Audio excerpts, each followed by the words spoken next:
మందిరం యొక్క గొప్పతనము కొన్ని విషయాలు ఆలోచించేద్దాం.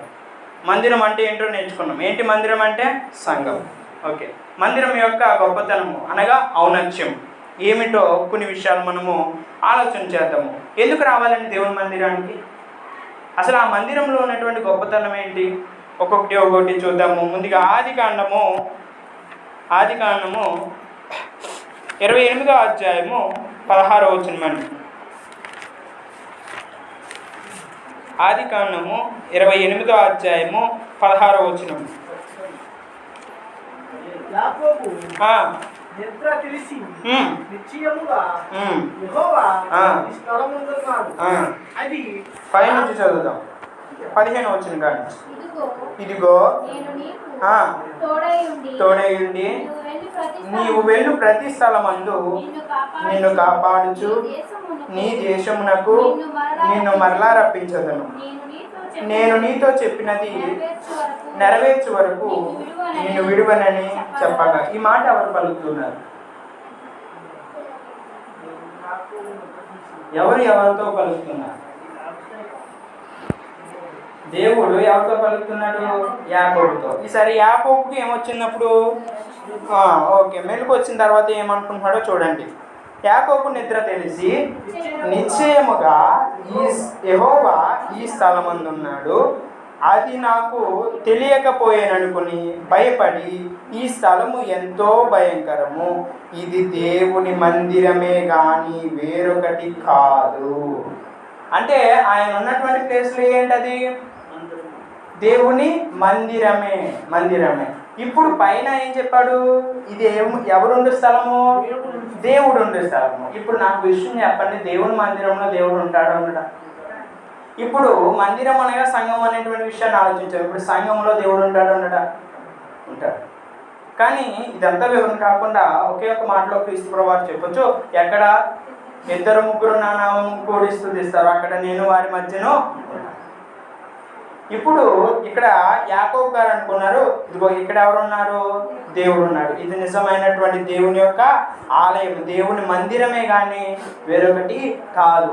ఇంకొకటి చెప్పాడు, మందిరానికి ఇంకోటి చెప్పాడు. కిందకి చదవండి. అదే మళ్ళా పరలోకపు గవిని ఇదే అనుకోండి. మందిరం ఏంటండి?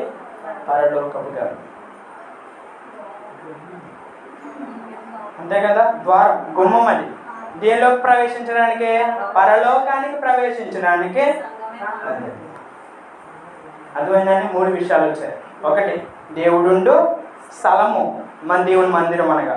అందుకే దేవుడు ఉండేటువంటి స్థలము మందిరం కాబట్టే అది గొప్పతనం, మందిరం యొక్క గొప్పతనం. రెండోది, అది ఎటువంటిది? పరలోకపు గవిని, పరలోకపు యొక్క గుమ్మం. అది పరలోకానికి వెళ్ళాలంటే మందిరంలోకి రావాలి.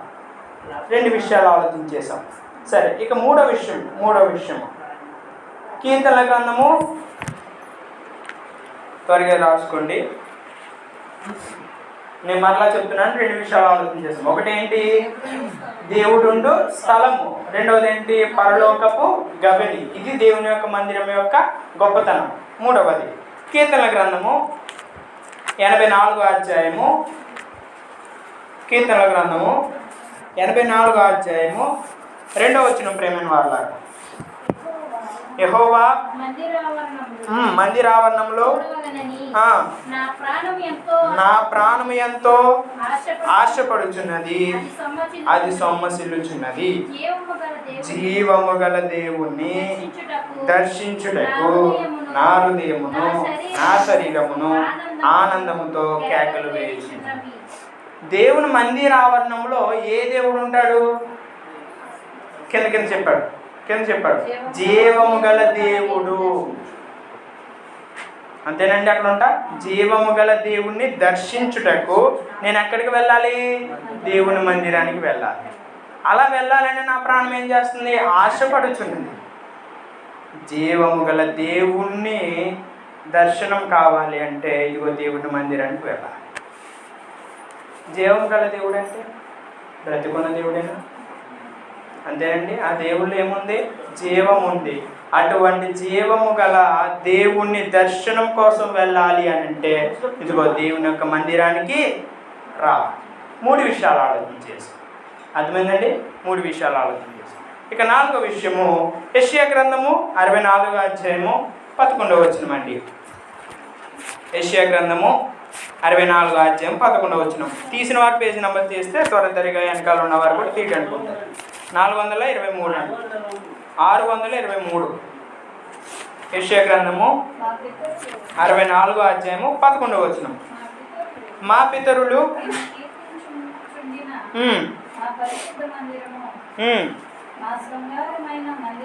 చూడండి, అక్కడ అయిపోయింది, ఇంకా వచ్చింది అక్కడ. 64వ అధ్యాయం 11వ వచనం ఏమన్నాడు? మా పితరులు నిన్ను కీర్తించుచుండిన మా పరిశుద్ధ మందిరము. ఇదిగో మా పితరులు ఉన్నారయ్యా, వాళ్ళు ఏం చేశారు? నిన్ను కీర్తించారు. అదే మందిరమో తెలుసా? పరిశుద్ధ మందిరం. పరిశుద్ధ మందిరం అండి. ఈ పరిశుద్ధమైనటువంటి మందిరంలోనికి మనం అపవిత్రులుగా వస్తున్నాం, అపరిశుద్ధులుగా వస్తున్నాం. ఇక్కడ ఏం చేయబడుతున్నాం? పరిశుద్ధంగా తీర్చబడే వెళ్తున్నాం మళ్ళా అండి. అటువంటి పరిశుద్ధమైన ప్రదేశమునకు అపవిత్రమైన ఏమన్నా తీసుకురావచ్చండి?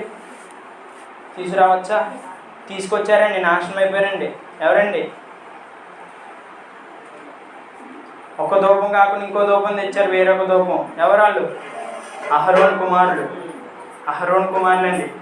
ఒక ధూపం కాకుండా వేరొక ధూపం తెచ్చారు. ఆజ్ఞాపించినంత కాకుండా వేరేది తెచ్చారు. ఇదిగో ఏం చేయబడ్డారు? మళ్ళీ వాళ్ళు వెంటనే శపింపబడి అగ్నిగంధకం వచ్చింది, నశించిపోయారు. అదే అంత పవర్ఫుల్ అండి దేవుని యొక్క మందిరం. అది పరిశుద్ధమైనది. ఏది? దేవుని యొక్క మందిరం. ఇదిగో నువ్వు పరిశుద్ధుడిగా తీర్చబడాలి అని అంటే ఇదిగో దేవుని మందిరంలోనికి రావాలి. ఒకటి ఇదేంటి?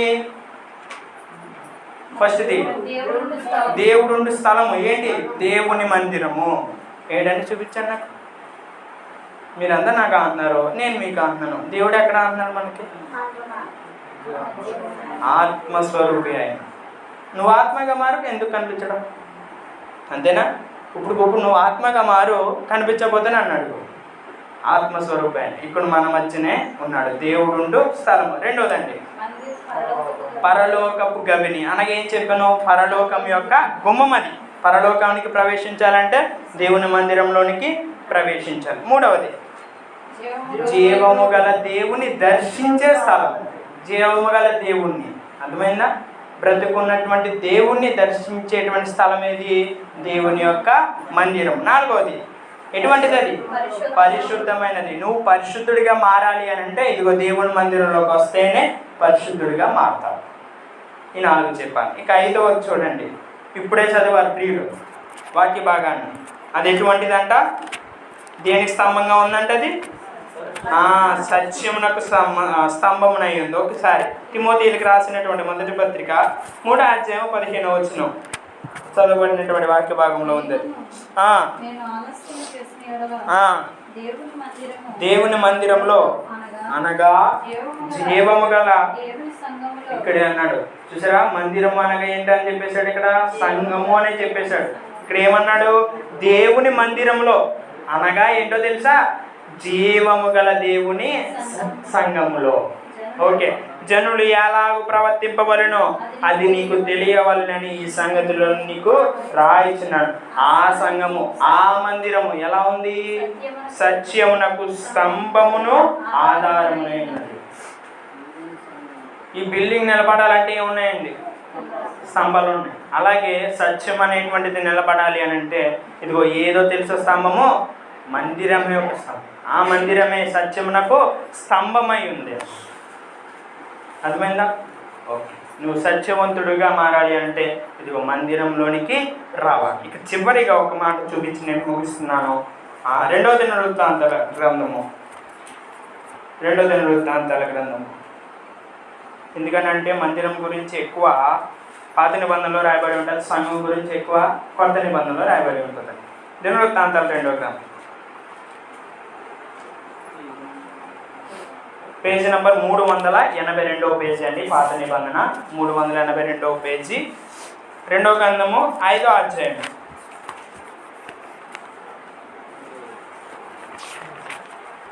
5వ అధ్యాయము 14వ వచనం. 2వ అధ్యాయం అండి. అప్పుడు ఒక మేఘము క్షమించండి ఒకసారి. దినవృత్తాంతాల 2వ గ్రంథము 5వ అధ్యాయము 14వ వచనం. అప్పుడు ఒక మేఘము యెహోవా మందిరము నిండా నిండెను. ఏ మేఘము? ఒక మేఘం ఏం చేసిందంట? యెహోవా మందిరం నిండా నిండెను. ఓకే. యెహోవా తేజస్సుతో దేవుని మందిరము నిండుకొనగా సేవ చేయుటకు యెహోవా తేజస్సుతో దేవుని మందిరము నిండుకొనగా సేవ చేయుటకు యాజకులు ఆ మేఘం ఉన్న చోట నిలువలేకపోయిరి. ఆయన తేజస్సు ఎక్కడుంది? ఆయన మందిరంలో ఉంది. ఆ తేజస్సు యొక్క పవర్ ఏంటో తెలుసా? ఎవరు నుంచోలేకపోయారంట అక్కడ? యాజకులు కూడా మేఘం ఉన్నటువంటి స్థలములో నిలబడలేకపోయారు. అది ఆయన తేజస్సుకున్నటువంటి వాల్యూ. అర్థమైందండి? ఆయన తేజస్సు ఉండేటువంటి స్థలం ఏంటి? మందిరమే. దేవుని యొక్క మందిరమే. దేవుని యొక్క మందిరము అనగా జీవము గల దేవుని సంఘము. అర్థమైందండి? ఓకే. 5 విషయాలు ఆలోచన చేస్తాం. ఎన్ని విషయాలు వచ్చినాయండి ఇప్పటికి? 6 విషయాలు వస్తాయి. 6 విషయాలు వస్తాయి. ఓకేనా? 6 విషయాలు. మందిరం ఒక గొప్పతనము. 6 విషయాలు నేను చెప్పాను. మొదటిది ఏంటి? దేవుడుండు స్థలము. రెండవది ఏంటి? పరలోకపు గవిని. మూడవది ఏంటి? జీవము గల దేవుణ్ణి దర్శించడానికి దేవుని మందిరంలోనికి రావాలి. నాలుగవది ఏంటి? అది పరిశుద్ధమైనది. నువ్వు పరిశుద్ధుడిగా తీర్చబడాలి అని అంటే దేవుని యొక్క మందిరంలోనికి రావాలి. ఐదవది ఏంటి? అదే మందిరము దేనికి స్తంభమై ఉంది? సత్యమునకు స్తంభమై ఉంది. ఆరవది ఏంటండి? ఆ మందిరంలో ఇదిగో దేవుని యొక్క తేజస్సు. అర్థమైందండి? మందిరము, దాని యొక్క ఔన్నత్యము మనం చూసాం. సరే, ఇప్పుడు ముందు అడిగాను మిమ్మల్ని, మందిరము అనగా ఇంగ్లీష్లో పాదం ఏంటని చెప్పారు నాకు? చర్చ్ అని చెప్పారు. ఇప్పుడు చర్చ్ అంటే గ్రీకు ఎక్లీషియా. ఎక్లీషియా అనగా పిలువబడిన వారు. దేనికి పిలువబడిన వారు? చూద్దాం. దేనికి పిలువబడిన వారు? కొరింథీయులకు రాసినటువంటి మొదటి పత్రిక 1వ అధ్యాయం 2వ వచనం అండి. కొరింథీయులకు రాసినటువంటి మొదటి పత్రిక 1వ అధ్యాయం 2వ వచనం. కొరింథీయులోనున్న దేవుని సంఘమునకు అనగా క్రీస్తు యేసునందు పరిశుద్ధపరచబడిన వారై పరిశుద్ధులుగా ఉండుటకు పిలువబడిన వారికిని మనకును ప్రభువుగా ఉన్న మన ప్రభువైన యేసుక్రీస్తు నామమున ప్రతి స్థలములో ప్రార్థించు వారందరికీ శుభమని చెప్పి వ్రాయినది. ఇది మాట చదివితే కొరింథీలో ఉన్న సంఘము అని అంటాడు అక్కడ. అంతే. అక్కడ ఏమన్నాడు ముందు? కొరింథీలో ఉన్న దేవుని సంఘము. వాళ్ళు ఏం చేయబడ్డారు? పరిశుద్ధము గల దేవుని ఎదుట నుండి పరిశుద్ధులుగా పిలువబడ్డారు. అంతేనా? అక్కడ పరిశుద్ధులుగా ఉండుటకి ఏం చేయబడ్డారు? వారు పిలువబడ్డారు. ఎవరు? కొరింథీలో ఉన్న సంఘము. మరి అరే కదండి, మనం కాదు కదండి, అద్దపిల్లి సంఘం కాదు కదండి. మరి వాళ్ళే పిలువబడ్డారు కదా, మనం పిలువలేదా? మనము కూడా పిలువబడ్డాం. అక్కడ ఆ టైంలో కొరింథీ సంఘానికి రాస్తూ ఇలా చెప్పాడు. ఇప్పుడు ప్రతి క్రీస్తు సంఘంలో ఉన్నటువంటి ప్రతి ఒక్కరూ కూడా ఏం చేయబడిన వారే? పిలువబడిన వారే. ఎక్కడి వరకు? తన మందిరంలోనికి. ఎలా పిలువబడ్డారు? దేనికి అని అంటే ఇదిగో పరిశుద్ధులుగా ఉండుటకు పిలువబడిన వారు. అర్థమైందని మీకు? దేనికి పిలువబడ్డాం? ఎక్లీషియా అనగా పిలువబడిన వారు. దేనికి పిలువబడ్డాం? మరి పరిశుద్ధులుగా ఉండడానికి మనం పిలువబడ్డాం. దేనికి? దేనిలోకి? ఇదిగో సంఘంలోకి. అర్థమైందండి? సరే, ఇక ఒక క్వశ్చన్ నాకు అర్థమైంది. ఇప్పుడు సంఘము అనగా మనం ఏం చేసే సంఘం అని చెప్తాము? క్రీస్తు సంఘం అనే చెప్తాం. ఇప్పుడు కొత్త నిబంధనలో క్రీస్తు సంఘం ఒకటి ఉందయ్యా, ఇంకే సంఘాలు లేవు. క్రీస్తే ఏం చేశాడు అని అంటే ప్రాణం ఇచ్చాడు, ఆయన శిరస్సై ఉన్నాడు కాబట్టి క్రీస్తు సంఘం అనే పేరు పెట్టాలి. కొత్త నిబంధనలో అది ఒకటే ఉంది. నాకు వచ్చినటువంటి ప్రశ్న ఏంటంటే, తిమోతి గ్రంథంలో ఏం చెప్పాడు? జీవం గల దేవుని సంఘము అన్నాడు. ఇంకో చోట దేవుని సంఘం అంటాడు. మరి ఇప్పుడు అదే కొత్త నిబంధనలో దేవుని సంఘం అని ఉంది, జీవం గల దేవుని సంఘం అని ఉంది, అలాగే క్రీస్తు సంఘం అని ఉంది. ఏం పేరు పెట్టినా పర్లేదు కదా. అర్థమైందండి మీకు? కొత్త నిబంధన ప్రకారమే నడవాలి. కొత్త నిబంధనలో ఏ సంఘానికి పేరైతే ఉందో ఆ సంఘం పేరే మనము పెట్టుకోవాలి. మరి ఇప్పుడు అదే సంఘము ఏం పేరు ఉంది? ఇంకో పేరు జీవము గల దేవుని సంఘం అని ఉంది. అదే ఇంకో పత్రికలో రాయబడుతూ దేవుని సంఘము అని పిలువబడింది. అలాగే రోమీ పత్రికలో రాయబడుతూ క్రీస్తు సంఘము అని పిలువబడింది. ఇప్పుడు ఏ పేరు పెట్టుకున్నా పర్లేదు కదా. అదే విషయాన్ని వచ్చే వారము సంఘము అనేటువంటి విషయాన్ని ఆలోచన చేసినప్పుడు మనం ఆ విషయాన్ని ఆలోచించేద్దాం. అర్థమైందండి? ఎందుకు క్రీస్తు సంఘం అనే ఉండాలో ఆలోచించేద్దాము. సరే, ఈసారి అసలైన విషయంలోకి వస్తున్నాం. దేవుని మందిరం. ఈరోజు మంది అదే దేవుని మందిరం. దేవుని మందిరం యొక్క గొప్పతనము, ఔన్నత్యమును చూసాం. ఇక రెండవది అదే 6 లైన్లో ఒకటిదేంటి? పరిశుద్ధమైనది. పైన చెప్పుకున్నాం కదండి 6 గొప్పతనాలు. అందులో ఒకటి ఏంటి? పరిశుద్ధమైనది. ఇప్పుడు ఆ పరిశుద్ధమైనటువంటి మందిరానికి కానీ లేదా సంఘానికి కానీ మనం వెళ్తున్నప్పుడు లేదా మనం ఉన్నప్పుడు ఎలా ఉండాలి, ఎలా చేయాలి, ఆరాధన ఎలా ఉండాలి అనేటువంటి విషయాలను మనం ఆలోచించేద్దాం. ఒక మాటలో చెప్పాలంటే జీవము గల దేవుని మందిరంలో పాటించవలసినటువంటి విషయాలు ఏమిటి? ఆల్రెడీ ప్రవేశించాం మనం, ఓకేనా? ప్రవేశించిన వారు ఎలా ఉండాలి మందిరంలో? ఒక్కొక్కటి చూసుకుందాం. మొదటిది దేవుని పని చేయాలి. ఎవరి పని అండి? ఇప్పుడు మందిరంలోకి వచ్చామంటే, దేవుని మందిరంలోకి వచ్చామంటే ఒకటే పని ఏంటి? దేవుని యొక్క పని మనము చెయ్యాలి. సరే, ఈ దేవుని పని చెయ్యాలంటే మనకి మొదటి కావాల్సింది ఏంటి? దేవుని పని చేయాలి. అది ఏ పని అన్నా సరే, బలంతో కూడిన పని అన్నా లేదా జ్ఞానంతో నిండిన పని అన్నా, ఏ పని అన్నా ముందు కావాల్సింది ఏంటి? 2 కావాలి ముందు. ఒకటి ఓపిక, 2 శ్రద్ధ మనసు. ఓకేనా? శ్రద్ధ మనసు కావాలి, ఓపిక కావాలి. ఒకసారి అపోస్తుల కార్యములు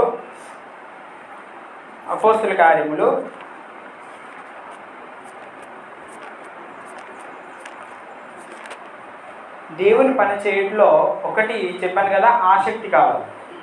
ఓకేనా? దేవుని పని చేయట్లో ఆసక్తి కావాలి. వేటిలో ఆసక్తి? ఇదిగో ప్రార్థించడంలో ఆసక్తి కావాలి. రెండవది ప్రకటించడంలో ఆసక్తి కావాలి. మూడవది ఆత్మల రక్షణ కొరకు కూడా ఏం కావాలి? ఆసక్తి కావాలి. ఇప్పుడు మనకి ఏదైనా పని చేయాలని ఆసక్తి ఉన్నప్పుడు పూర్తిగా మన మనసంతా దేంతో నిండిపోద్ది? ఆ పని మీద నిండిపోద్ది. ఆ పని పూర్తయ్యేంత వరకు మన మనసు ఎలా ఉండదు?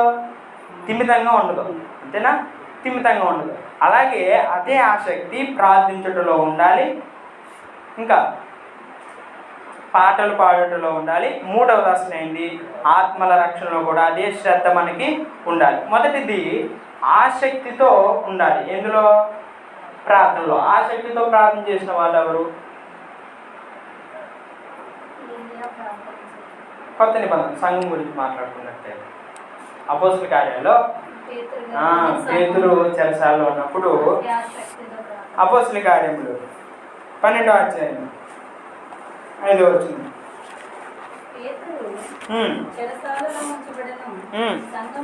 సంఘమైతే అతని కొరకు ఆసక్తి, అత్యాసక్తి వేరు. ఆసక్తి అంటే కొంత లిమిట్, కానీ అత్యాసక్తి అని అంటే లిమిట్ లేదు. మొత్తం ఇంకా ఆయన గురించి ఆలోచించడం, ఆయన గురించే ప్రార్థించడం. ఇప్పుడు ఈ సంఘం ఏం చేస్తుందంట? ఈ మందిరంలో ఉన్నటువంటి ప్రజలు ఏం చేస్తున్నారంట? ఈ మందిరం ఏం చేస్తుందంట? మందిరం ప్రార్థన చేస్తుందా? మందిరం కూడా ప్రార్థన చేసినట్టే కదా. మందిరం అనగా సంఘం అని చెప్పా. సంఘం అనగా ఏంటి? గోడలు కాదు, అంతేనా? గోడలు కాదు. ఏం చేయబడిన వారు?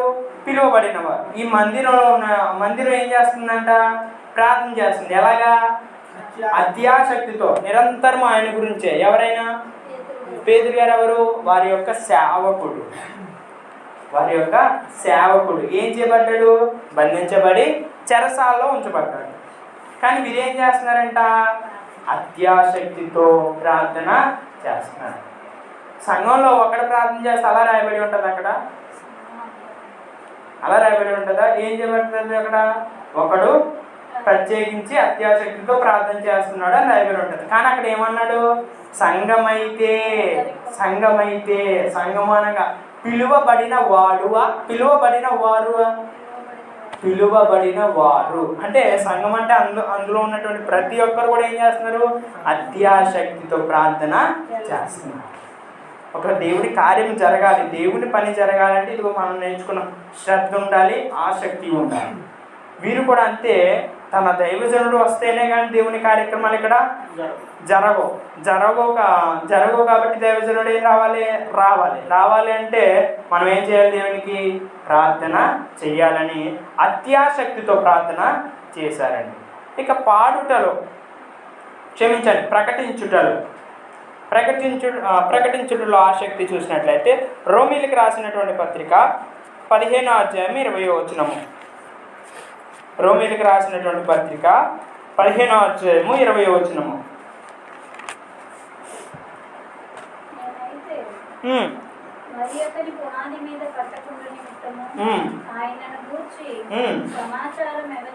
ఆయనను గూర్చి సమాచారం ఎవరికి తెలియచేయబడలేదు. ఆయనను గూర్చి అనగా క్రీస్తును గూర్చి సమాచారం ఎవరికి తెలియపరచబడలేదో వారు చూదురనియు వినని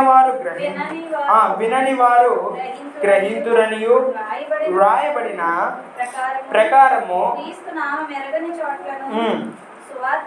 సువార్తను ప్రకటింపవలనని మిక్కిలి ఆశ గలవాడనై ఉండి అలాగూ ప్రకటించుతుంది. ఇక్కడ ఎవరు ప్రకటించారు? పౌలు ప్రకటించాడు. పౌలు నేను ప్రకటించానని చెప్పుకుంటూ రోమి సంఘానికి ఏం తెలియజేస్తున్నాడు?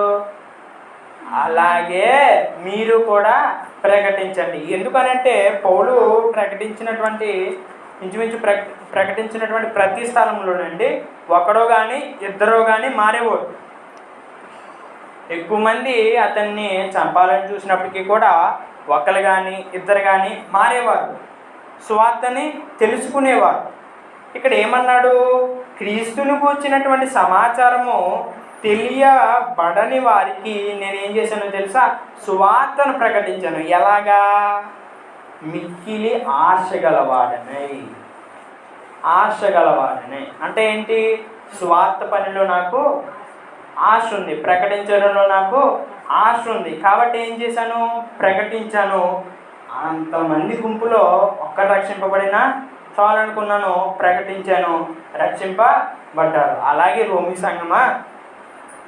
సంఘానికే కదండి, అలాగే జీవము గల దేవుని సంఘమా లేదా దేవుని మందిరమా మీరు కూడా ఏం చేయాలి?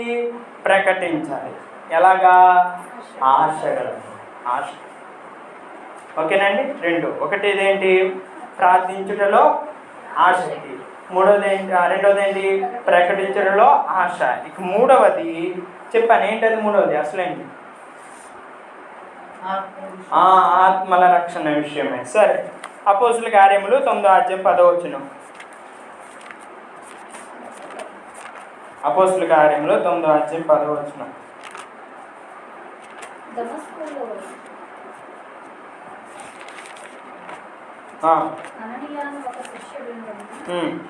సందర్భం తెలుసండి అందరికీ తెలుసండి ఈ సందర్భము సౌలు చంపాలని శిష్యులందరినీ చంపాలని చూశాడు. ఈ శిష్యులు ఏం పోయారంటే దమస్కు పారిపోయారు. ఈ సంగతి ఎవరికి తెలిసింది? సౌలుకి తెలిసి వెంటనే ఏం చేయాలనుకున్నాడు? చంపాలని దమస్కి ప్రయాణమై పోయాడు. ఈ లోపల ఏమైంది? అకస్మాత్తమైనటువంటి వెలుగు ఆయన కళ్ళల్లో పడి ఆయన కింద పడడం ఇవన్నీ మనకు తెలిసిందే. అయితే అదే దమస్కులో ఒక శిష్యుడు ఉన్నాడంట. ఆయన పేరు అననీయ. చదవండి సార్. అననీయ అని ఒక శిష్యుడు ఉండెను. ప్రభువు అననీయ అని అతనిని పిలువగా అతడు ప్రభువా ఇదిగో నేనున్నాను అనెను. అందుకు ప్రభువు నీవు లేచి కిందని దాన అనబడిన వీధికి వెళ్ళి యోధా అనువాని ఎంట తార్షువాడైన సౌలు అని వాని కొరకు విచారించుము. ఇదిగో అతడు ప్రార్థన చేయుచున్నాడు. ఇక్కడ దేవుడు సెలవిస్తూ అననీయాకి, అననీయ ఇగో ఒక వీధిలో ఒకడు ఉన్నాడు, ఓ యూదా వారి ఇంట్లో ఒకడు ఉన్నాడు. ఎవరు? సౌలు. సౌలు ఏం చేస్తున్నాడు? ప్రార్థన చేస్తున్నాడు. నువ్వు అతని దగ్గరికి వెళ్ళు అని అన్నాడు. అప్పటికే అననీయాకి తెలుసు. ఏం తెలుసు? సౌలు అనగా చంపేస్తాడు. అది బాబోయ్, సౌలు దగ్గరికి వెళ్ళామంటే మనం చూసాడంటే చంపేస్తాడు. అందుకే అననీయాకి ఏందంటాడు? ప్రభువా అదేంటినైనా అతడేమో మూర్ఖుడు, కొట్టి చంపేస్తాడు, అలాంటి వాడి దగ్గరికి వెళ్ళమంటావు ఏంటి అని అంటే, అప్పుడు ప్రభు ఏమన్నాడు చూడండి, 15వ వచనమండి. అందుకు ప్రభువు నీవు వెళ్ళుము, అన్యజనుల ఎదుటను రాజుల ఎదుటను ఇశ్రాయేలు ఎదుటను నా నామము ఇతడు నేను ఏర్పరచుకున్న సాధనమై ఉన్నాడు. ఇక్కడ ఎందుకు ప్రవాడు క్రూరుడాడు చంపేస్తాడు అని అనని అంటే, ప్రభువు అన్నాడు నువ్వు వెళ్ళు, అతని వల్ల అనేక ఆత్మలు ఏం చేయబడితే రక్షింపబడతాయి అని అన్నాడు. గుడ్డిగా నమ్మేసాడండి అననీయ. ఎవరి మాట? దేవుని మాట. ఒకసారి ఆలోచిద్దాము.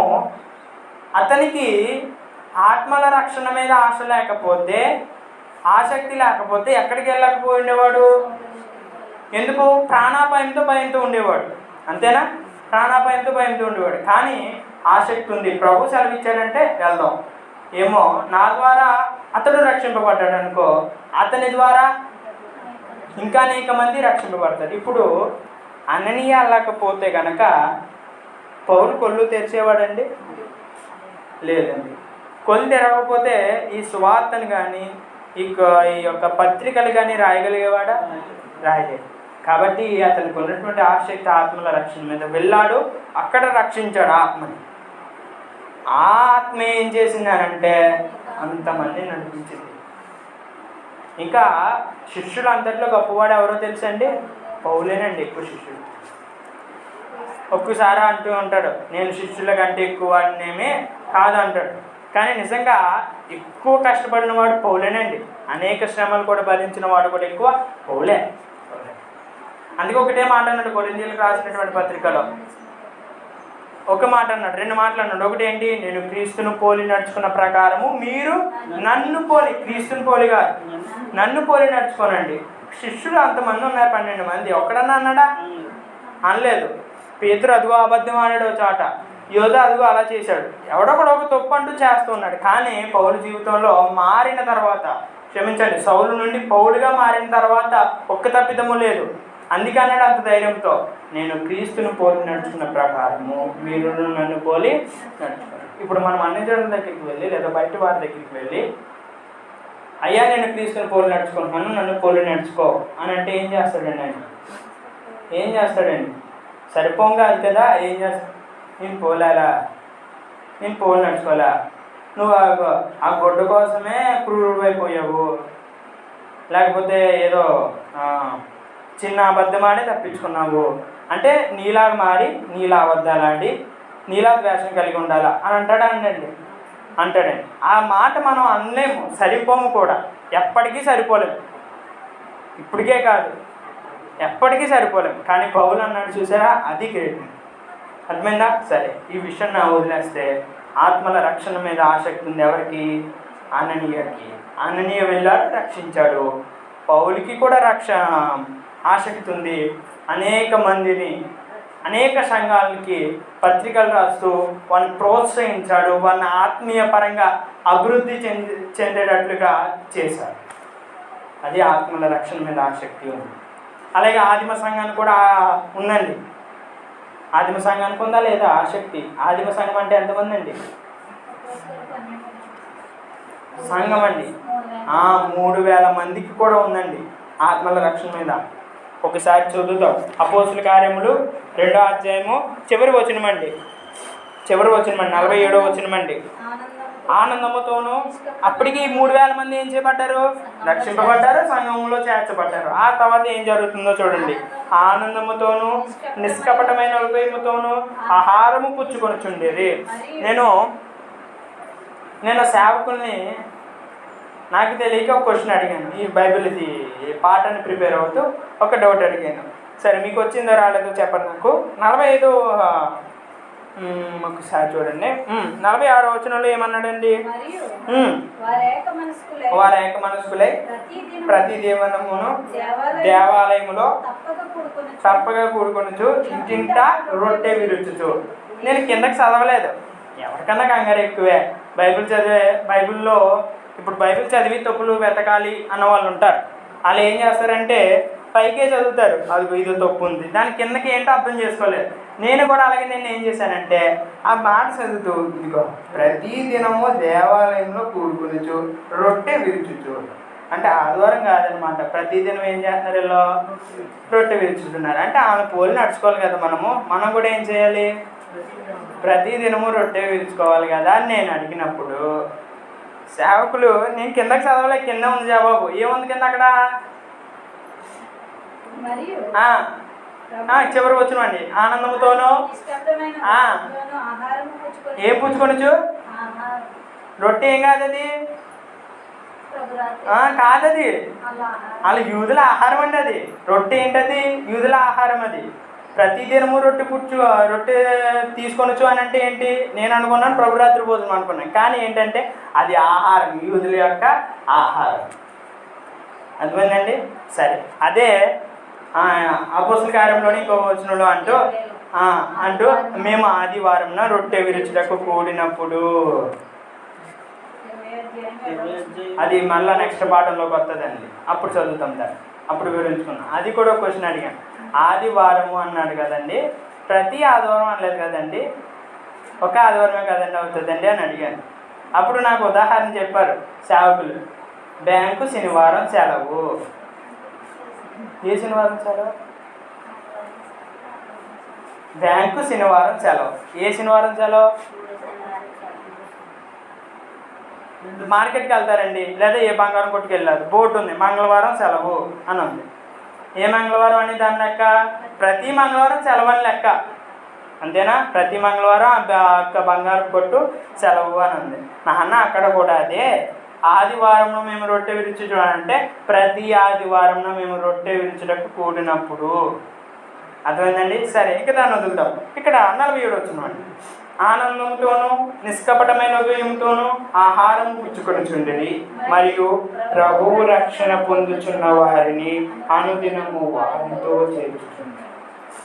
ఆదిమ సంఘం కష్టపడింది. ఈ 3000 మందితో సరిపోదురా, మనం 3000 మంది ఉన్నాం, దీంతో ఏం సరిపోద్ది? ఇంకేం చేయబడాలి? రక్షింపబడాలని రక్షించి వారితో కూడా ఏం చేసుకున్నారు? చేర్చుకున్నారు. రక్షింపబడిన వారిని ఏం చేసుకున్నారు? చేర్చుకున్నారు. అది ఆత్మల రక్షణ మీద ఉన్నటువంటి ఆసక్తి ఆదిమ సంఘానికి. అర్థమైందండి? సరే, ఇప్పుడు దేవుని పని మీద ఏమి ఉండాలని చెప్పాను? ఆసక్తి ఉండాలి, శ్రద్ధ ఉండాలి, ఆశ ఉండాలి. ప్రార్థించుటలో ఆసక్తి ఉండాలి. నెక్స్ట్ ప్రకటించుటలో ఎవరికి ఆశ ఉంది? ప్రకటించుటలో పౌలు ఆశ గలవాడనే అని అంటాడు అక్కడ. ఇందాక అన్నాడు కదా, చూసాం కదా, మిక్కిలి ఆశ గలవాడు, ఆశ ఉంది. ఇక ఆత్మలు రక్షించుటలో శ్రద్ధ ఎవరికి ఉంది? అననీయకు ఉంది, పౌలుకి ఉంది, ఆదిమ సంఘానికి ఉంది. సరే, ఇదిగో నీవు దేవుని మందిరంలోకి వస్తూ ఉన్నప్పుడు గమనించినటువంటి విషయం ఒకటి, దేవుని పని చేయాలి. ఎలా చేయాలి? శ్రద్ధతో చేయాలి. వేటిలో శ్రద్ధతో చేయాలో ఇప్పుడు నేర్చుకున్నాం. అర్థమైందండి? సరే, ఇక నేను ముందు చెప్పా దేవుని పని ఎలా చేయాలి? శ్రద్ధగా చేయాలి. చేయకపోతే అశ్రద్ధగా చేస్తే చెప్పండి ఏమవుతుంది? నేను శ్రద్ధగా చేయలేదండి, అశ్రద్ధగా చేశాను. ఇప్పుడు ఏంటి? నాకు దేవుడు సెలవిస్తూ ఇర్మియా గ్రంథము 48వ అధ్యాయము 10వ వచనం. ఇర్మియా గ్రంథము 48వ అధ్యాయము 10వ వచనము. 48వ అధ్యాయము 10వ వచనం.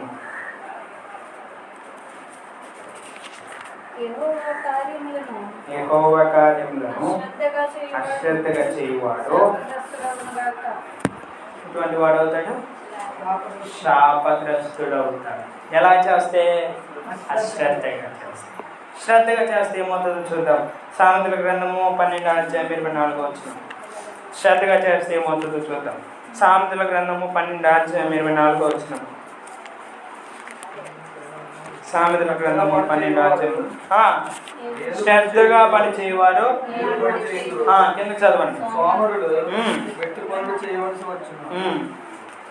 చూడండి, ఇక్కడ ఏమన్నాడు? శ్రద్ధగా పని చేయవాడు ఏలుబడి చేయడు. అంటే సంఘంలో కూడా ఏలుబడి చేయదు. ఎవరు? శ్రద్ధగా పని చేయవారు. ఓకేనా? శ్రద్ధగా పని చేయవారు చూసాము. అశ్రద్ధగా పని చేయవారికి ఏం సంభవింపబోతాదో కూడా మనము చూసాము. ఏం చేస్తారండి అశ్రద్ధగా చేస్తే? దేవుడు ఏం చేస్తాడు? శాపాన్ని ఇస్తాడు. దీవెనలు కాదు కదా, ఏం చేస్తాడు? శాపాన్ని ఇస్తాడు. ఎలా చేస్తే? అశ్రద్ధగా. శ్రద్ధగా కాదు, అశ్రద్ధగా చేస్తే ఇదిగో శాపగ్రస్తుడు అవుతాడు. ఓకేనా? ఓకే. ఇక మూడవది, ప్రేమతో చేయాలండి ఆయన పని. దేవుని పని ఎలా చేయాలి? ప్రేమతో చెయ్యాలి. ఒకసారి చూద్దాం. కొరింథీయులకు రాసినటువంటి మొదటి పత్రిక 16వ అధ్యాయం 22వ వచనం. కొరింథీయులకు రాసినటువంటి మొదటి పత్రిక 16వ అధ్యాయము 22వ వచనం. పౌలును నేను నా చేతిలోనే వచనము రాయించున్నాను. ఎవడైనాను ప్రభువును ప్రేమింపకుంటే. కొరింథీయులకు రాసినటువంటి మొదటి పత్రిక 16:22 కదండి. 16వ అధ్యాయం 22వ వచనం. ఎవడైనాను వాడు శపింపబడును గాక, ప్రభువు వచ్చుచున్నాడు. ఏమన్నాడు అక్కడ? ప్రభువుని ఏం చేయమన్నాడు? ప్రేమింపకుంటే. అంటే ప్రభువుని ప్రేమించాలని అంటే ఆయన ముందు ఆయన పనులను ఏం చేయాలి? ప్రేమించాలి. ఆయన పనిని కూడా ఎలా చేయాలి? ప్రేమతో చేయాలి. అంతేనా? ఆయన ప్రేమించడం అంటే ఆయన పనులను ఎలా చేయాలి? ప్రేమతో చేయడు. ఇప్పుడు ఆ ప్రేమతో చేయకపోతే ఏం చేయబడతామంట? మళ్ళీ ఇక్కడ శపింపబడతాం. ఇందాక అశ్రద్ధగా చేస్తే ఏం చేయబడుతున్నాం? శాపగ్రస్తులు అవుతున్నాం. అశ్రద్ధగా చేస్తే ఏమవుతున్నామండి? శాపగ్రస్తులం అవుతున్నాం. ఎవరి పని? దేవుని పని అశ్రద్ధగా చేస్తే శాపగ్రస్తులం అవుతున్నాం. అదే దేవుని పని ప్రేమతో చేయకపోతే ఏమవుతున్నాము? శాపగ్రస్తులము, శపింపబడుతున్నాం. కాబట్టి దేవుని పని ఎలా చేయాలి? ప్రేమతో చేయాలి. అదే 16వ అధ్యాయం 14వ వచనంలో కూడా అంటూ ఉన్నాడు ఒక మాట, మీరు చేయు కార్యములన్నీ. అంతే. అది నువ్వు చేసే సహాయం కానీ దేవుని పని కానీ చేయు ప్రతి కార్యము అన్నాడు అక్కడ. చేయు కార్యములన్నిటి నువ్వు చేస్తున్నటువంటి ప్రతి కార్యము కూడా ఎలా చేయమన్నాడు? ప్రేమతో చేయి. దేవుని పని కూడా ఎలా చేయాలో తెలుసా? ప్రేమతో చేయాలి. రెండవది ఏంటి? ఒకటి ఫస్ట్ది ఏంటి? ఎలా చేయాలి దేవుని పని? ఫస్ట్ది శ్రద్ధగా చేయాలి. అశ్రద్ధగా కాదు, శ్రద్ధగా చేయాలి. రెండవది ప్రేమతో చేయాలి. సరే, ఇక మూడవది, మందిరంలోకి వచ్చిన తర్వాత ఆయన పని కొరకు ప్రయాసపడాలి. ఏం చేయబడాలి? దేవుని పని ఎలా చేయాలి? శ్రద్ధగా చేయాలని చూసాము, ప్రేమగా చేయాలని చూసాము. ఇక మూడవది, ఆయన పని కొరకు ప్రయాసపడాలి. ఏం చేయబడాలి? ప్రయాసపడాలి. ఒకసారి అదే కొరింథీయులకు రాసినటువంటి పత్రిక 15వ అధ్యాయం 58వ వచనం. 15వ అధ్యాయం 58వ వచనం. కాగా నా ప్రియ సహోదరులారా, మీ ప్రయాసము ప్రభువునందు వ్యర్థము కాదని ఎరిగి స్థిరులను కదలని వారును ప్రభు కార్యాభివృద్ధి అందు ఎప్పటికీ ఆసక్తులై ఉండుడి. ప్రభువునందు నీవు ప్రయాసపడితే ఆ ప్రయాసము ఎప్పటికీ కూడా, అంతేనా అక్కడ అన్నాడు, మీ ప్రయాసము ప్రభువునందు వ్యర్థము కాదు. దేవుని పని చేస్తున్నామండి. దేవుని పని చేస్తున్నాం, చెమట కాచేలా చేస్తున్నాం, ఆసక్తితో చేస్తున్నాం, ప్రేమతో చేస్తున్నాం, ప్రయాసపడుతున్నాం. కానీ అదే పని, ఆ ప్రయాస ఏమన్నాడు? వ్యర్థము కానాడు. ఓకేనా? వ్యర్థము కానిది. ఎలా చేయొద్దే? ప్రేమతోనూ శ్రద్ధగా చేయాలి. ఏం చేయబడాలి? ప్రయాస పడాలి. అప్పుడు ఆ ప్రయాస ప్రభువునందు వ్యర్థము కాదు. ఒకసారి ఫిలిప్పీలకు రాసినటువంటి పత్రిక 4:3 చూడండి. ఏం చేయబడతారో తెలుసా? అలా ప్రయాసతో చేస్తే ఏం చేయబడతామో తెలుసా? ఒకసారి ఫిలిప్పీలకు రాసినటువంటి పత్రిక 4:3 4:3 నిజమే, నిజమైన సహకారి ఆ స్త్రీలు క్లెమెంతుతోనూ ఆ ఇతర సహకారులతోనూ స్వార్థ పనిలో నాతో కూడా ప్రయాసపడిన వారు కనుక వారికి సహాయం చేయమని నేను వేడుకొంచున్నాను. ఇప్పుడు చూడండి, ఆ సహకారుల పేర్లు జీవగ్రంథంలో రాయబడి ఉన్నాయి. ఎవరి దగ్గర ఉందండి ఈ జీవగ్రంథం? ఎవరి దగ్గర ఉందండి జీవగ్రంథం? దేవుని దగ్గర ఉంది. ఆ జీవగ్రంథంలో ఏం చేయబడిందంట? పేర్లు రాయబడింది. ఏ పేర్లు? ఆ సహకారుల పేర్లు. సహకారులు అంటే వాళ్ళు ఏం చేసి పడ్డారు? ప్రయాసపడిన వారు. స్వార్థ పనులు ప్రయాసపడిన వారి పేర్లు ఎక్కడ రాయబడుతున్నాయి? జీవగ్రంథంలో రాయబడుతున్నాయి. నేను చెప్పాను ఎలా ప్రయాసపడాలి? ప్రేమతో చేస్తూ, శ్రద్ధగా చేస్తూ, ఇష్టంగా చేస్తూ, శ్రమ పడితే, ప్రయాసపడితే అప్పుడు మన పేర్లు జీవగ్రంథంలో రాయబడతాయి. జీవగ్రంథంలో రాయబడతాయి. ఇక ప్రయాసపడాలని చూసాము. అదే విధముగా ప్రయాసపడాలి అని అంటే మనకంటే ఏం కావాలండి? ఏం కావాలి? శ్రద్ధతో చేయాలన్నా, ప్రేమతో చేయాలన్నా ఏం కావాలి? ముందు ఓపిక కావాలి. ఇంకా ఏం కావాలి? బలం కావాలి, శక్తి కావాలి. ఇప్పుడు ఆ శక్తి ఇచ్చేది ఎవరండి? ఎక్కడుందన్నమాట? ఎక్కడుందన్నమాట? శక్తిని దేవుడే ఇస్తాడని ఎక్కడుందో ఒకసారి చూడండి. కొలస్సీలకు రాసినటువంటి పత్రిక, శక్తిని దేవుడే ఇస్తాడని తెలియపరిచినటువంటి వాక్యం మనం చూసినట్లయితే కొలస్సీలకు రాసినటువంటి పత్రిక 1వ అధ్యాయము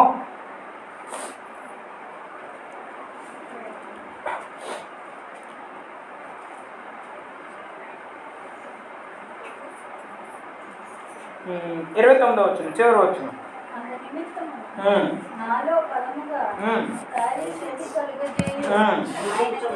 కార్యసిద్ధి కలిగ చేయు, ఆ కార్యము సఫలపరచు. చదవండి. కార్యసిద్ధి కలగ చేయు ఆయన క్రియశక్తిని బట్టి నేను పోరాడుచు ప్రయాసపడుచున్నాను. అంటే ఏంటి? ఆయన కార్యము జరగాలి అని అంటే నాకంటూ ఒకటి ఏం కావాలి? శక్తి కావాలి. అంతేనా? శక్తి కావాలి. ఆ శక్తి ఎవరు నింపబడతారో తెలుసా? దేవుడే ఇస్తాడు. నాలోకి ఎవరు ఇస్తారు? దేవుడే ఇస్తాడు. పని చేయాలంటే బలం కావాలండి. 2 బలాలు కావాలి. ఒకటి శారీరక బలం, ఆర్థిక బలం, 2 కావాలి. ఈ 2 కూడా ఎవరు ఇస్తారు? దేవుడే ఇస్తాడు. ఎలా చేస్తే దేవుని పని? శ్రద్ధగాను ప్రేమగాను చేస్తూ ప్రయాసపడితే 2 లాభాలు. ఒకటేంటి? ఆ కార్యం నెరవేరుతుంది, బాగా జరుగుతుంది. రెండవది ఏంటి? జీవగ్రంథంలో మన పేర్లు రాయబడతాయి. అర్థమైందండి? సరే. అదే దర్శనకి రాసినటువంటి పత్రికలో మాట్లాడుతూ ప్రయాసపడుతున్నటువంటి వారిని గౌరవించాలంటే, ప్రయాసపడుతున్నటువంటి వారిని, దేవుని పని కొరకు ప్రయాసపడుతున్నటువంటి వారిని ఏం చేయాలి? గౌరవించాలని రాయబడి ఉంటుంది. సమయం లేదు కాబట్టి కావచ్చునని తీపిస్తలేదు. ఇంటికి వెళ్ళిన చదువుకోండి. దర్శనకి రాసినటువంటి మొదటి పత్రిక 5వ అధ్యాయము 12వ వచనంలో ఆ మాట రాయబడి ఉంటుంది. సరే. దేవుని మందిరంలో పాటించవలసినటువంటి విషయం ఏమిటని చూసాం. ఒకటి, దేవుని పని చేయాలి. అందులో కొన్ని విషయాలు ఎలా చేయాలి, ఎప్పుడు చేయాలి, క్షమించండి, ఎలా చేయాలి, ఎలా చేస్తే ఫలితం ఉంటుంది అనేటువంటి విషయం మనం చూసాం. దేవుని పని చేయాలి. రెండవది, దేవుని మందిరంలో సమయాన్ని పాటించాలి. మీకు అర్థమైందండి? ఇప్పటివరకు దేవుని పని ఇందులో చూసాం మనం. టాపిక్ కింద మందిరంలో ఎలా ఉండాలి అనే విషయంలో ఒకటి ఏం చేయాలి? మందిరంలో దేవుని పని చేయాలి. ఎలా చేయాలి? ఎలా చేస్తే ఫలితం వస్తుంది అనేటువంటి విషయాలు ఇప్పటివరకు చూసాం. ఇప్పుడు ఒకటి వదిలేసాం, ఏంటది? దేవుని పని చేయాలి, అయిపోయింది దేవుని మందిరంలో. ఇక రెండోది, దేవుని మందిరంలో సమయాన్ని పాటించాలి. రెండవది, దేవుని మందిరంలో ఏం పాటించాలండి? సమయాన్ని పాటించాలి. అది వచ్చే సమయాన్ని పాటించాలి. వెళ్ళే సమయము మన ఇష్టమా? సద్వినియోగం చేసుకోవాలి. ఎంతసేపు ఉన్నా అండ్ దేవుడే చెప్పాడు, ఇదిగో 2 గంటల ఆరాధనలో మీరు కూర్చోవాలి. ఇక 2 గంటల 1 నిమిషం వరకు అసలు కూర్చోడానికి వీల్లేదని ఇచ్చాడా? ఇవ్వలేదు. సరే, సమయాన్ని ఏం చేసుకోవాలి? సద్వినియోగం చేసుకోవాలి, సమయాన్ని పాటించాలి. అదే ఎఫెసీయులకు రాసినటువంటి పత్రికలో తెలియజేస్తాడు. ఏమని? దినములు ఒకసారి చూడండి. ఎఫెసీయులకు రాసినటువంటి పత్రిక 5వ అధ్యాయము 15వ వచనం. దినములు చెడ్డవి గనుక మీరు సమయమును పోనీయక సద్వినియోగం చేసుకొనుచు. సమయాన్ని ఏం చేయాలి? సద్వినియోగం చేసుకొనుచు. అజ్ఞానుల వలె కాక జ్ఞానుల వలె నడుచుకున్నట్లు జాగ్రత్తగా చూసుకోండి. సమయాన్ని పాటించాలి. ఎవరైనా అక్కడ దేవుణ్ణి మందిరంలో ఆరాధన ఎన్నింటికండి? 10ంటికి. ఇప్పుడు 9:59కి వస్తే ఏమైనా నష్టమా? 6ంటికి వస్తే ఏమైనా నష్టమా? లేదు కదండి. 10 తర్వాత వస్తే, అనగా ప్రారంభ ప్రార్థన తర్వాత వస్తే ఏమైనా నష్టమా? నష్టమే. ఆ రోజు ఆరాధనలో లేవు. ఎందుకు? ఆరాధన అంటే ఏంటి? ప్రార్థన, పాటలు, వాక్యపరిచర్య, ప్రభురాత్రి భోజనము, కానుకలు. ఇవి 5 భాగాల్లో నువ్వు ఉంటే ఆరాధనకి వచ్చింది. ఓకేనా? సరే, ఆరాధన మళ్ళీ నేను చెప్పాను మీకు ఆల్రెడీ. 2 గంటల వరకు ఉండమని ఏమని చెప్పాడా? లేదు. ఇన్ని గంటల వరకే చేయాలని ఆరాధన చెప్పాడా? లేదు. ఎంతసేపు అన్నా మనకు ఒప్పుకున్నాను.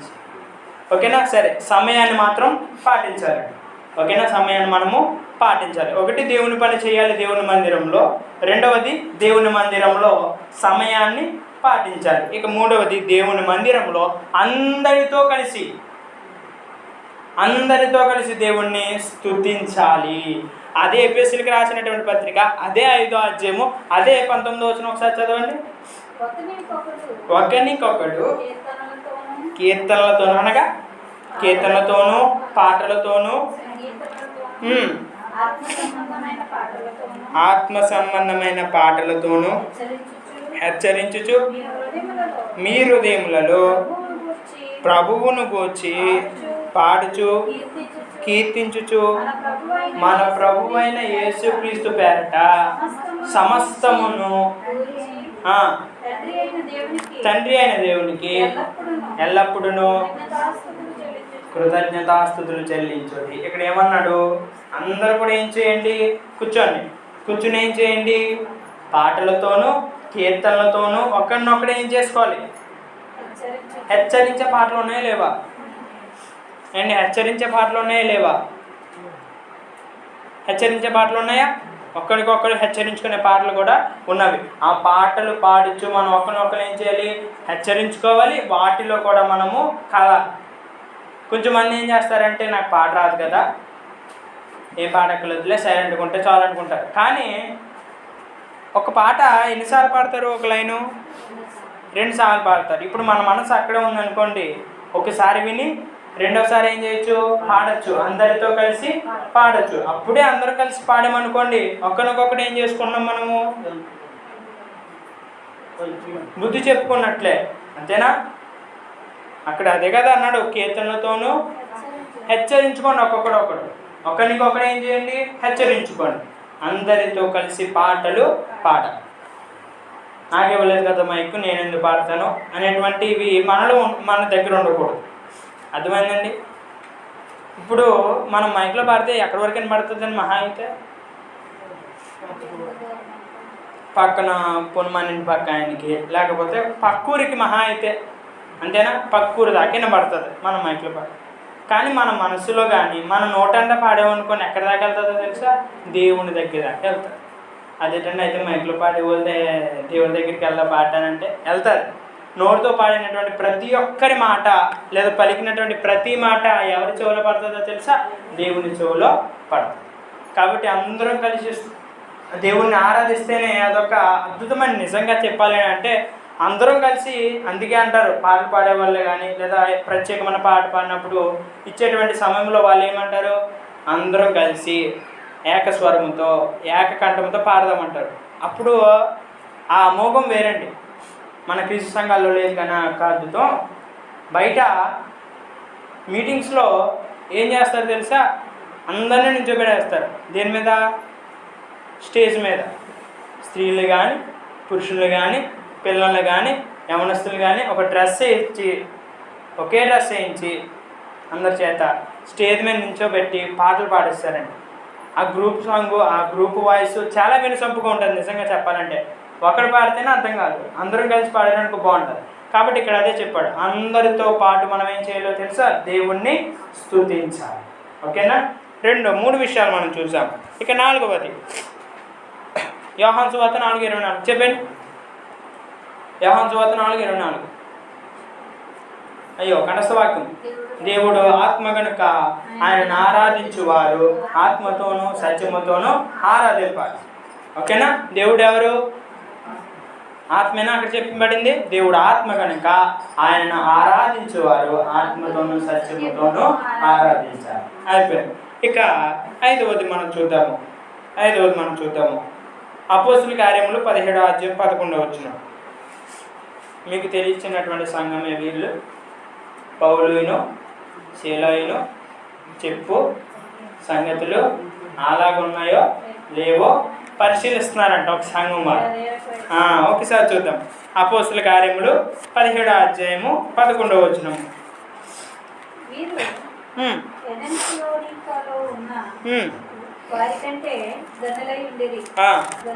గనుక ఆసక్తితో వాక్యం అంగీకరించి ముందేం చేశారు? పౌలు శీల చెప్పినప్పుడు అంగీకరించారు, విన్నారు. విన్న తర్వాత ఏం చేస్తున్నారు? మళ్ళా పౌలును శీలయు చెప్పిన సంగతులు అలాగున్నవో లేవో అని ప్రతిదినము లేఖనములను పరిశోధించుచు వచ్చేది. వీరు జ్ఞానులు అన్నామండి? జ్ఞానులేనండి. ముందు చెప్పాను ఏమన్నాను? జ్ఞానము లేనివాడు ఏం చేస్తాడు? ప్రతి మాట నమ్మేస్తాడు. కానీ వీరు అలా కాదు. పౌలు శీల చెప్పిన సంగతులు ఇదిగో ఇది తెరిచి లేఖనాన్ని తెరిచి అలాగుందా లేదా అని పరిశీలించారు. అంత గొప్ప సంఘంగా మనం బాటపడాలి. అలా ఉండాలి. నేను చెప్పినా లేదా సేవకులు చెప్పినా ఎవరు చెప్పినా అయ్యో మీరేంటని బాబు మీరు పాస్టర్ గారు మీరు చెప్తేనే వేదమండి, మీరు ఏం చెప్తే అదే నిజమండి అని అనడానికి వీళ్ళు లేదు. ఎవరన్నా సరే, అది ఏది సంఘం అన్నా, అది ఏ చర్చ్ అన్నా, ఏదన్నా సరే అలాగున్నవో లేవో. ఆదివారం ఇంకో పలానా వాక్యం చెప్పారు, ఇక్కడ తీయమన్నారు, తీసాను, ఇందులో ఎలా ఉందా లేదా అనేటువంటి విషయము బైబిల్ తెరిచి చూడాలి.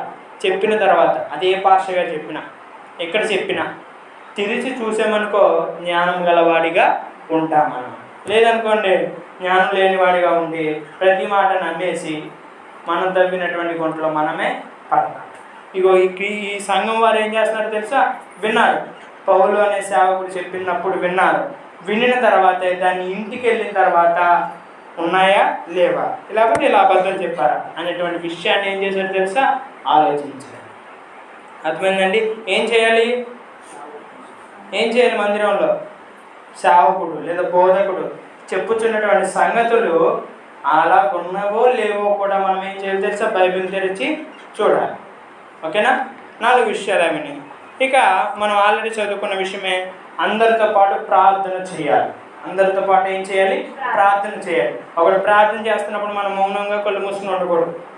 మనం కూడా ఏం చేయాలి? ఆ టైంలో ప్రార్థన చేయాలి. అందుకే నేను చూపించాను ఒక ఉదాహరణ. ఎవరు వాళ్ళు?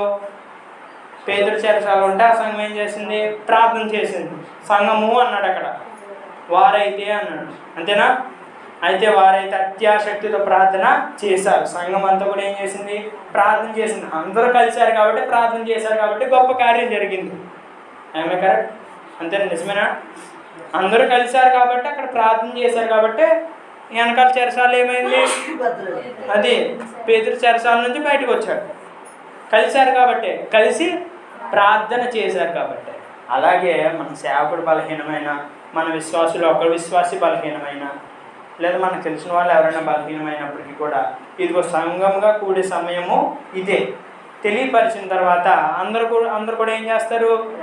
ఆయన గురించి ఏం చేస్తారు? ప్రార్థన చేస్తారు. సంఘం అంతా కలిసి ప్రార్థన చేసామనుకోండి, అప్పుడు ఆ కార్యము జరుగుతుంది. నేను అంతా అంటున్నాను, ఒక్కడే అనట్లే, సంఘం అంతా అందరితో పాటు ఆ ప్రార్థనలో కూడా మనం ఏం చేయాలి? ఏకీభవించాలి. అప్పుడే గొప్ప కార్యాలు జరుగుతాయి. సరే, మందిరంలో పాటించవలసినటువంటి విషయాల్లో మొదటిది ఏంటి? మందిరంలో పాటించవలసినటువంటి విషయాలు, దేవుని మందిరంలో పాటించవలసినటువంటి విషయాలు ఏంటి? ముందండి. ముందు ఏం చెప్పాను? మందిరంలో ఏం చేయాలి? దేవుని పని చేయాలి. దేవుని పని చేయాలి. ఎలా చేయాలి? చేసిన తర్వాత వచ్చేటువంటి లాభం ఏంటో నేను మళ్ళీ దాన్ని ఎక్స్ప్లెయిన్ చేశాను. ఫస్ట్ది ఏంటి? దేవుని పని చెయ్యాలి దేవుని మందిరంలో. రెండవది ఏంటి? సమయాన్ని పాటించాలి. మూడవది ఏంటి? అందరితో కలిసి స్తుతించాలి, పాటలతో స్తుతించాలి, దేవుణ్ణి మహింపరచాలి అందరితో పాటు. నాలుగవది ఏంటి? అందరూ ప్రార్థన చేస్తున్నప్పుడు నాలుగవది ఏంటి? లేఖనములు చెప్పబడినటువంటి ఆ మందిరంలో బోధకుడు చెప్పినటువంటి విషయాలు అలాగున్నవో లేవో మనము సరి చేసుకోవాలి. ఐదవది ఏంటి? అందరితో పాటు ఆ ప్రార్థనలో ప్రార్థన చేసేటప్పుడు ఏకీభవించాలి. మరికొన్ని విషయాలు మనం చూసి ముగిద్దాం. కీర్తనల గ్రంథము చదవబడినటువంటి ఉత్తర వాక్య భాగంలో కీర్తనల గ్రంథము 100:4 మందిరంలోనికి ప్రవేశించుడు. ఎలా ప్రవేశించుడు అని చెప్పాడు? 100వ కీర్తన 4వ అండి.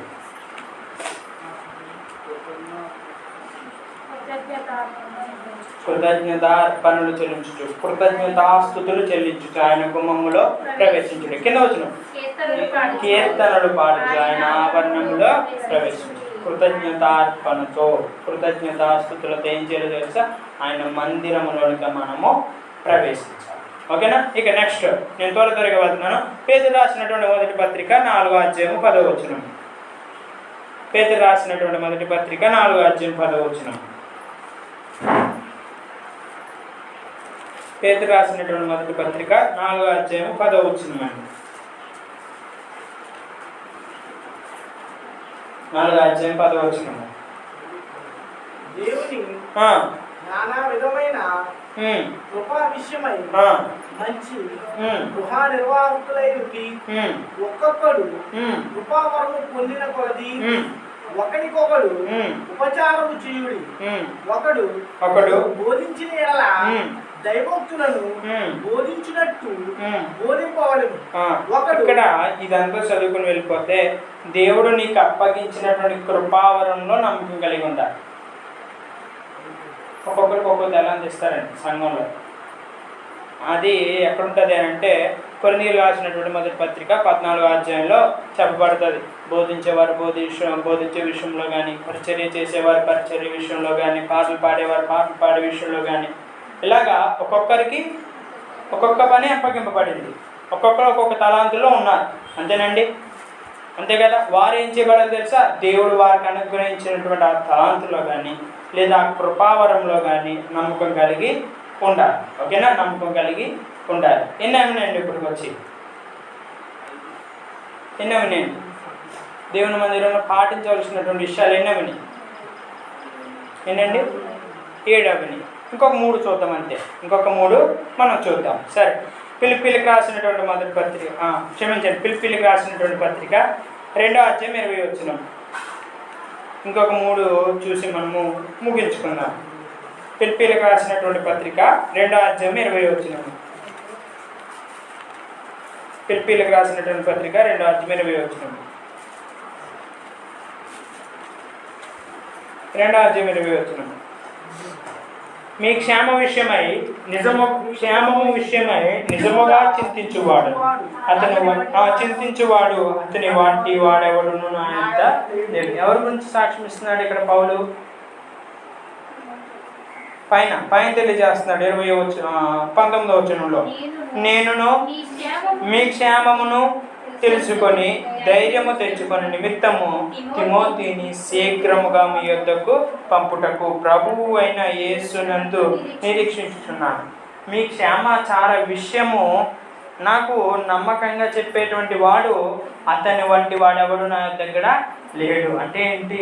సంఘం యొక్క సమాచారం అంతా ఒక విశ్వాసి తెలుసుకొని ఆ విశ్వాసి ఏం చేస్తున్నాడో తెలుసా? ఆ దైవజనుడికి తెలియజేస్తున్నాడు. ఆ క్షేమ సమాచార విషయంలో పాటుపడుతున్నాడు, కష్టపడుతున్నాడు. క్షేమంగా ఉన్నారా లేదా అనేటువంటి విషయం అంతా తెలుసుకొని, క్షేమంగా లేకపోతే ఏ విషయంలో వాళ్ళు లోటుపాట్లై ఉన్నారు, ఏ విషయంలో బాధపడుతున్నారు అనేటువంటి విషయం అంతా తెలుసుకొని ఎక్కడ తెలియజేస్తున్నాడు? వెళ్ళి పౌలు గారికి తెలియజేస్తున్నాడు. కాబట్టి మన తోటి విశ్వాసుల యొక్క క్షేమం విషయము మనం ఏం చేయాలో తెలుసా? పాటుపడాలి. ఇప్పుడు ఆరాధనకి రాకుండా 2-3 వారాల నుంచి ఆరాధనకి రాకుండా ఉన్నవారు ఉన్నారనుకోండి, మనకు తెలుస్తుందా తెలీదా? 2-3 వారాల నుంచి వారు రావట్లేదు అంటే ఏంటి? ఏదో బలహీనతో కానీ లేదా ఏదో ఒక ఇంట్లో కష్టమో కానీ ఉంటుంది, అందుకే రావట్లేదని మనకు అర్థమవుతుంది.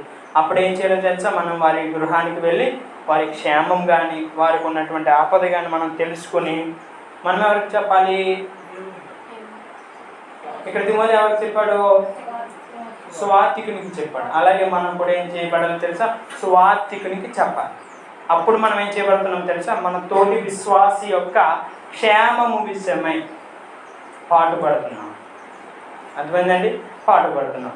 సరే, ఇక రెండు మనం చూద్దాం. హెబ్రీయులకు రాసినటువంటి మొదటి పత్రిక, హెబ్రీయులకు రాసినటువంటి పత్రిక 13వ అధ్యాయము 17వ వచనం. హెబ్రీయులకు రాసినటువంటి పత్రిక 13వ అధ్యాయము 17వ వచనం. ఇక్కడ పౌలు గారంటూ మంచి స్టేట్మెంట్ ఇచ్చాడు గట్టిది. మీ పైన నాయకుడుగా ఉన్నవారు మీ ఆత్మలను అంటే ఎవరండి పైన నాయకులు? స్వార్థికులకి ఎటువంటి బాధ్యత ఉందంట? మన ఆత్మల మీద బాధ్యత ఉందంట. అంటే మా ఆత్మల మీద బాధ్యత ఏంటి? లెక్క చెప్పాలి. ఎవరికి? దేవునికి. నువ్వెన్న ఆత్మలను రక్షించావు, ఆ ఆత్మలు అన్నట్లు కూడా ఏం చేయ నాకు లెక్క చెప్పు. దేవుడు అడిగాడు అనుకోండి సేవకుని ఏమని, ఇక వారు మా ఆత్మ నా కుమారుడు ఆరాధనకే రాలేదు, ఎందుకు రాలేదు అని ఎవరిని అడుగుతాడు? సేవకుని అడుగుతాడంట. ఇప్పుడు ఏమంటున్నాడంటే పౌలు గారు, చదవండి హెబ్రీయులకు 13:17.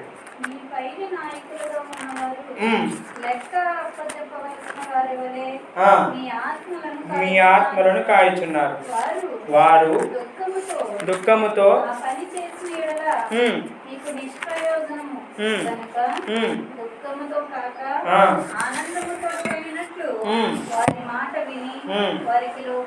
ఎవరికి లోబడి ఉండాలి? వాడిని ఏడిపించే విధంగా కాకుండా, వాడిని దుఃఖపరిచే విధంగా కాకుండా ఎలా ఉండాలో తెలుసా? వారి యొక్క మాట విని. ఎవరి మాట? మీ పైన నాయకులు ఉన్నారు కదా, సువార్థికులు ఉన్నారు కదా, వారి మాట విని వారికి ఏం చేయబడాలి అని అంటే లోబడి ఉండాలి. చివరిగా ఒకటి చెప్తున్నాను. ప్రసంగిలో 5వ అధ్యాయంలో ఏమంటాడో తెలుసా? నీవు దేవుని మందిరంకు పోవునప్పుడు నీ ప్రవర్తన జాగ్రత్తగా చూసుకోండి. ఎందుకో తెలుసండి ఈ విషయం అంతా చెప్తున్నాను. మొదటిది ఏంటి? పరిశుద్ధమైనది అని మొదలెట్టాను నేను ఇక్కడ నుంచి. పరిశుద్ధమైనది కాబట్టి నీ ప్రవర్తన చాలా సరిగా చూసుకోవాలి, అంతేనా? ఇది పరిశుద్ధమైనది. అందుకే అంటాడు ప్రసంగి ఏమన్నాడు, సొలొమోను ఏమన్నాడు?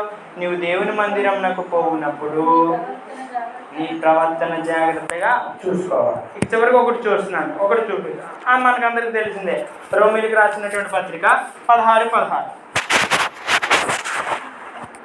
రోమీయులకు రాసినటువంటి పత్రిక 16 వచనం ఏంటి? యాక్చువల్గా మనకు గుర్తుండే విషయము, క్రీస్తు సంఘములన్నీ మీకు వందనములు చెప్పుచున్నాయి. కానీ ఆ మాట పైన ఒక మాట ఉంటుంది, ఒక చిన్న మాట ఉంటుంది. పవిత్రమైన ముద్దు పెట్టుకొని ఒకరికొకడు వందనములు చేయండి, చిరునవ్వుతో పవిత్రముగా ఒకరినొకడు ఏం చేసుకోవాలో తెలుసా? వందనములు తెలియజేసుకోవాలి. వందనాలు ఏం చేయాలి? తెలియజేసుకోవాలి. ఒకరొకరు చిరునవ్వుతో తెలియజేసుకోవాలి. ఎక్కడికి వచ్చినప్పుడు? దేవుని మందిరంలోనికి వచ్చినప్పుడు వారి మీద మనకి భౌతిక పరంగా ద్వేషం ఉన్నప్పటికీ కూడా దేవుని మందిరంలో ఆ ద్వేషము అనేటువంటి దాన్ని విడిచిపెట్టి, సంఘంలోనే ఒక్కొక్కరికొకరు ద్వేషాలు ఉంటాయి అవునండి, అప్పుడు ఆ ద్వేషాన్ని ఏం చేయాలో తెలుసా, విడిచిపెట్టి చిరునవ్వుతో పవిత్రంగా ఒకరినొకరు ఏం చేసుకోవాలో తెలుసా, వందనములు తెలియజేసుకోవాలి. అది మనకి ఇచ్చినటువంటి ఆజ్ఞ. ఎన్న వినండి, పదే వినవి పాటించవలసినటువంటి విషయాలు, దేవుని మందిరంలో పాటించవలసినటువంటి విషయాలు ఎన్నో విని, పదే విని. ఒక వరుస ఒకసారి మనం జ్ఞాపకం చేసుకుని ముగించుకుందాం. మొదటిది ఏంటి, దేవుని పని చెయ్యాలి. రెండవది ఏంటి, సమయాన్ని పాటించాలి. మూడవది ఏంటి, ఆరాధించువారు ఆత్మతోనూ అందరితో పాటు ఆరాధించాలి. నాలుగవది ఏంటి, సేవకులు చెప్పేటువంటి ఆ విషయము అలాగున్నవో లేవో మనము చూడాలి. ఐదవది ఏంటి, అందరితో పాటు ప్రార్థన చేయాలి. ఆరవది ఏంటి, దేవుడు మనకి అనుగ్రహించినటువంటి కృపావరణములు అనగా తలాంతుల్లో ఎలా ఉండాలో తెలుసా, నమ్మకం కలిగి ఉండాలి. ఏడవది ఏంటండి, కీర్తన గ్రంథం 100వ అధ్యాయం 7వది చదువుతున్నాం కదా, కృతజ్ఞత అర్పణలు అర్పించుచు ఆయన ఆవరణంలోనికి ప్రవేశించాలి. 8 క్షేమం కొరకు పాటుపడాలి. 9 పై నాయకులు అనగా సువార్థికునికి లోబడాలి, వారి మాట వినాలి. ఇక చివరిగా 10వది ఒకరికొకరు వందనములు తెలియజేసి.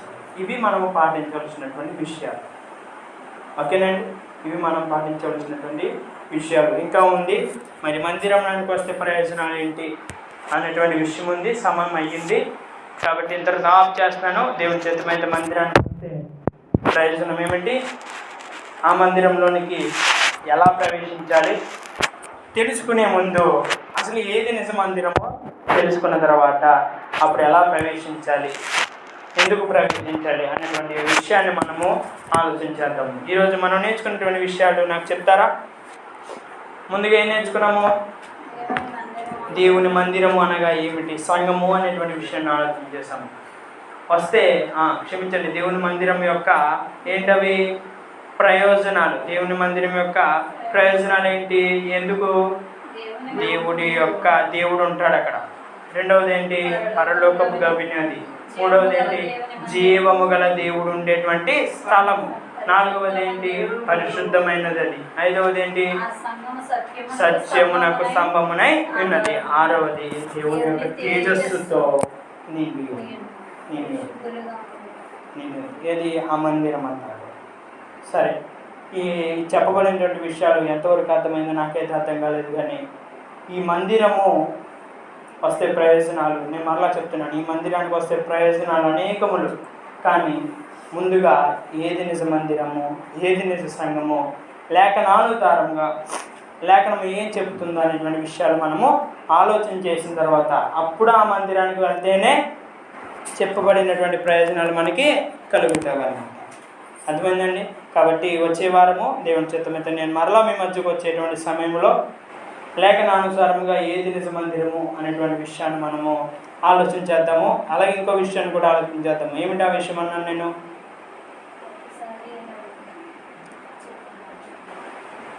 ఇంకోటి విషయం ఏం ఆలోచన చేద్దామన్నాను గుర్తుందా? దేవుని సంఘం అన్నాడు, జీవం గల దేవుని సంఘం అన్నాడు, క్రీస్తు సంఘం అన్నాడు. ఇప్పుడు ఏం పేరు ఉండాలి ఆ మందిరానికి అనేటువంటి విషయాన్ని కూడా మనము ఆలోచించేద్దాము. దేవుని చిత్తమైతే మళ్ళీ వారము కలుద్దాము. మీ అందరికీ నా వందనాలు తెలియజేస్తున్నాను. ప్రేమతో ఈ మాటలు విన్నటువంటి మీ అందరికీ నా వందనాలు. Thank you. తర్వాత కార్యక్రమాన్ని వచ్చి నడిపించవలసిందిగా.